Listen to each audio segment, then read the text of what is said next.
So for today's Science Sunday, we're going to do something a little bit different. Last week we looked at observing things in nature. This week we're going to take a little look at the physics of bike riding. And I have a special guest to tell you how it's done.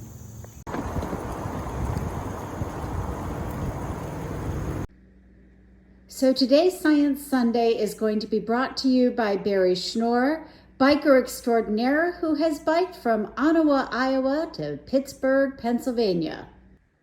When you ride a bicycle, the rotation of the wheel is actually part of what keeps you upright. I'll explain this in a second. Your pedals, your feet are exerting rotational force onto the pedals. The pedals translate that into linear force on the chain. The chain translates that to rotational force on the rear wheel, and the rear wheel translates that onto linear force where the rubber meets the road.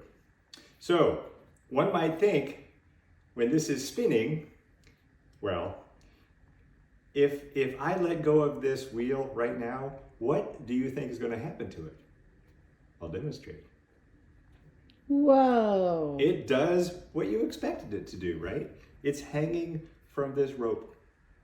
Now, because the wheel is not spinning, if you are sitting on a bicycle and you're not spinning your pedals and the wheels are not spinning, you're going to fall over.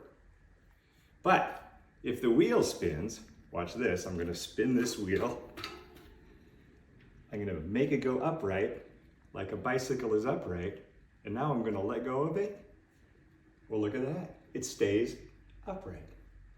When you pedal your bike and your bike is in motion, the rotation of the wheel actually helps keep you upright. It's momentum, it's inertia.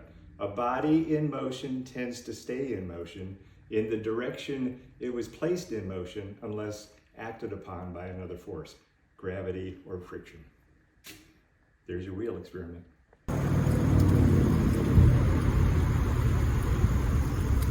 Here's the joke for the day. Why can't bicycles stand up on their own? I don't know. Why? Because they're too tired. Oh.